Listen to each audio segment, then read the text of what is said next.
Hyundai takes its longest-running SUV in a decidedly different direction by focusing on space and style. Hyundai recently had us out to Santa Fe, New Mexico, to get our first in-depth look at its all-new, big, brawny, and boxy 2024 Hyundai Santa Fe. No, we aren't making that up. But beyond the blindingly obvious and all-too irresistible location to launch its potentially game-changing new SUV, Santa Fe and its environs actually made a lot of sense as a backdrop. The fifth-generation Hyundai Santa Fe is being pitched as a vehicle tailored to the glampy outdoor lifestyle. We were bombarded with all manner of images and video clips of it blazing down a two-track desert trail, dust billowing behind, much like you might see in, say, Santa Fe. Millennial families were depicted all cozied up in the new Santa Fe's huge and completely redesigned rear cargo area with its new 3-row arrangement, reading a book or stringing up lights by a campfire, idyllic scenes designed to elicit a spirit of adventure and oneness with nature that the people of Santa Fe have come to embody. But beyond the glitzy marketing and open for more sloganeering, can the new 2024 Hyundai Santa Fe live up to the hype the company is creating around it? One Hyundai employee at the 2024 Santa Fe launch whose Kool-Aid we were drinking by the quart was Sang Yup Lee. The personable head of Hyundai and Genesis Design is a dyed-in-the-wool car guy who not only is a student of automotive history, but also a passionate advocate for Hyundai's consumers. It shows all over the new Santa Fe, starting at the rear of the vehicle. Hyundai made a big deal about designing the SUV from the inside out and back to front, and everything from the tailgate forward was developed to maximize space in an effort to create more utility. According to Lee, the company looked to big data to examine future trends when it started developing the Santa Fe, which indicated the outdoor lifestyle was becoming more of a thing. It informed how Hyundai developed the vehicle. The SUV's tailgate and cargo space can easily be transformed into the lifestyle space, so we wanted to maximize tailgate space in order, for customers, to do a lot of different activities, Lee said.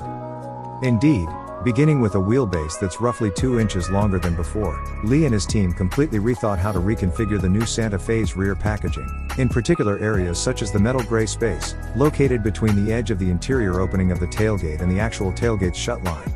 By narrowing that space, it allowed the design team to create a significantly wider overall opening. The team also repositioned and redesigned the tailgate's hinges, lift cylinders, and rear lighting to further aid the spatial and usability causes.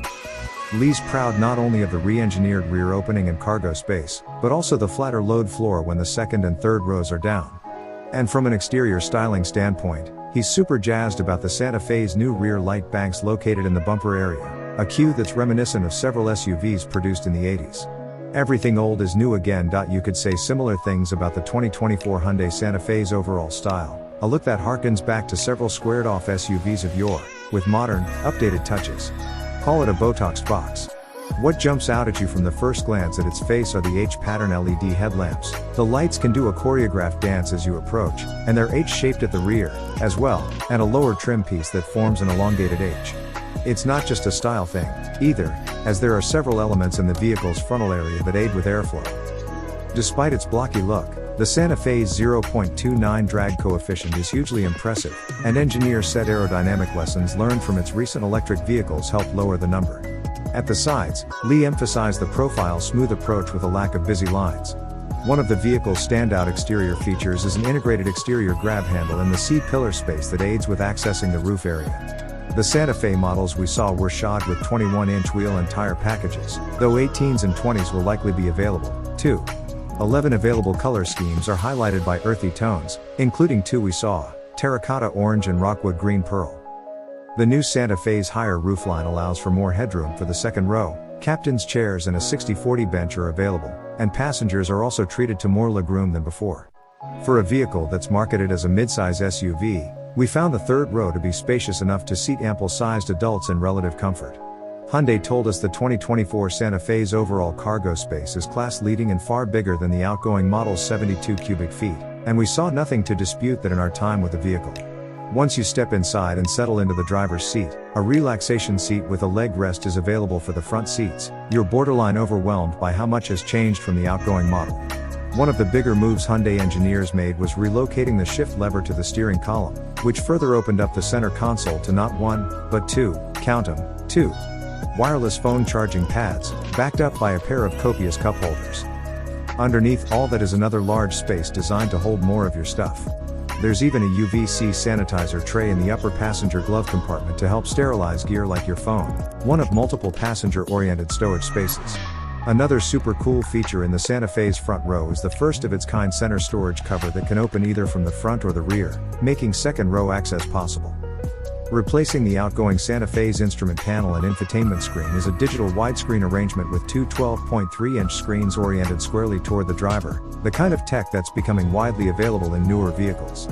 But while the punchy graphics and touchscreens provide plenty of pop, according to Lee, the team made sure to keep key functions available via hard push buttons. The safety-related buttons are all hard case. It has to be because it has to be intuitive, Lee said. Eyes on the road, hands on the wheel. As for the interior's general design aesthetic, the H-pattern theme carries through to the interior air vents and dashboard elements, creating an inside-out symmetry. Each row gets more than its share of vents and cup holders and charging ports that are competitive with the Santa Fe's SUV competition. Materials and fit and finish in the vehicles we examined were luxury-leaning in their overall appearance and execution.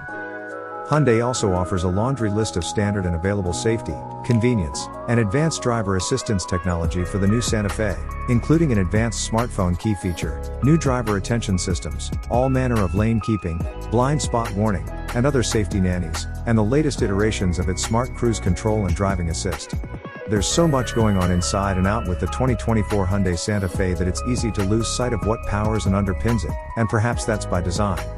Company officials weren't all that eager to showcase this side of the new SUV, and that's because most of it isn't new. Although versions of all four of the existing Santa Fe's powertrain options will be available worldwide, only two are confirmed for the US model thus far. A massaged version of the automaker's 2.5-liter turbo inline-4 paired with an 8-speed twin-clutch automatic will be the volume sales powertrain.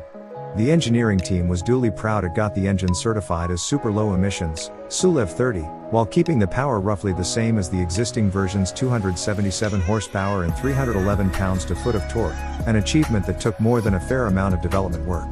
The other is the base hybrid with its 1.6-liter turbo 4+ electric motor and 6-speed automatic, which also looks to provide roughly the same output as the present Santa Fe at 178 horsepower and 195 pounds-to-foot. Both powertrains should be less potent than before due to the fact the new Santa Fe, at least from what has been reported so far, will be on the order of 600 pounds heavier than the present model, depending on trim. It's a far bigger vehicle now, and by extension that makes it a lot heavier, despite significant weight-saving measures. But beyond that, Hyundai, like every other automaker on the planet, is rushing headlong toward the full electrification of its fleet. This is almost certainly the last time we'll see a gas-powered engine in a Santa Fe, or even a base hybrid, for that matter. Hyundai's no doubt hedging its bets that what the new Santa Fe offers as a whole will overshadow the powertrains. It's a good bet. Other than the power, Hyundai made some minor hardware changes, most notably updates to bushings and other areas to improve noise, vibration, and harshness. Overall vehicle stiffness is improved, as are steering components, and there's a new variable frequency damping system that helped engineers better tune the suspension for on and light off-road duty. Although its major suspension components are largely carryover from the outgoing Santa Fe, the changes should make for a slightly better handling SUV. The takeaway: don't expect the base 2024 Hyundai Santa Fe to attack any hardcore trails. Yes, this is a vehicle designed with outdoor lifestyle types in mind, but for light off-roading at best. That said, at the event, Hyundai showed off a Beast Mode XRT model that looked as though it could go Rubicon hunting tomorrow. Everyone was tight-lipped about it, but it certainly appears Hyundai is more than thinking about producing an XRT Santa Fe that may actually be capable of big boy off-pavement action. We'll see. Hyundai is in the process of launching the 2024 Santa Fe in Korea right now, but it'll take another 6 months or so before we see it on sale here, sometime early in 2024. Pricing and other final details will be revealed just prior to its official-ish US launch in November, but expect it to start somewhere in the $45,000 range and move up from there. The new Santa Fe is a huge swing from Hyundai. It's an SUV that already has tongues wagging, and in a segment where standing out is more than half the battle, that's huge. Add to that its myriad upgrades in areas customers typically care about the most, and it's shaping up to be a vehicle you may eventually see running down a dusty trail in the wilds of Santa Fe, looking for adventure. We have come to the end of the video. Don't forget to like the video and subscribe to our channel to help us.